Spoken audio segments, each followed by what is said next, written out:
தமிழ்நாட்டில் இருக்க ஒரு சிட்டியில் மட்டுமே 86.7 கோடி மக்கள் வந்து ஆன்லைனில் இறந்துருக்காங்க. ஆமாங்க.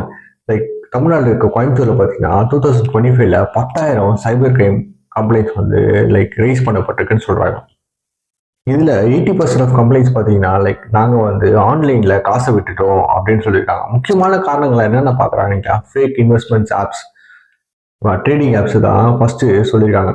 ரெண்டாவது பார்த்தீங்கன்னா நாங்கள் தப்பாக வந்து யூஆர்எல் கிளிக் பண்ணிட்டோம், தப்பாக வந்து ஸ்கேனர் வந்து தெரியாத ஸ்கேன் பண்ணிட்டோம், அதனால காசு போயிடுச்சு அப்படின்னு சொல்லியிருக்கோம். அதே மாதிரி fake police calls, digital arrest, இதில் வந்து நாங்கள் காசு விட்டுட்டோம் அப்படின்னு சொல்லி 10,000 கம்ப்ளைண்ட்ஸ், ஆல்மோஸ்ட் 10,000 கம்ப்ளைண்ட்ஸ் வந்து ரைஸ் ஆயிருக்கு அப்படி 2020 சொல்லியிருக்காங்க.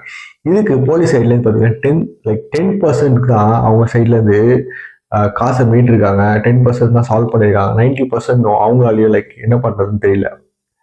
ஓகேங்களா? ஸோ இனிமேட்டு உங்களுக்கு ஏதாவது கால்ஸ் வந்தால் உங்களுக்கு தெரிஞ்சு இது ஃபேக் கால் அப்படின்னு தெரிஞ்சால் தயவு செஞ்சு அட்டன் பண்ணாதீங்க. அதே மாதிரி தெரியாத யூஆர்எல்லோ அதை வந்து ஸ்கேனரோ ஸ்கேன் பண்ணாதீங்க.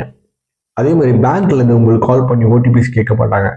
போலீஸ் கால் பண்ணி உங்களுக்கு காலில் காசு போடுங்கன்னு சொல்ல மாட்டாங்க. இது மாதிரி ஏதாவது கால்ஸ் வந்தால் உடனே இமீடியட்டாக நீங்கள் கால் பண்ண வேண்டிய நம்பர் பார்த்தீங்கன்னா 1930, இந்த நம்பருக்கு கால் பண்ணி கம்ப்ளைண்ட் பண்ணுங்கள். ஸோ இந்த வீடியோவை எல்லாருக்கும் ஷேர் பண்ணுங்க. அவங்க இந்த வீடியோவை பார்த்தா அவங்க வந்து கொஞ்சம் உஷாராவாங்க.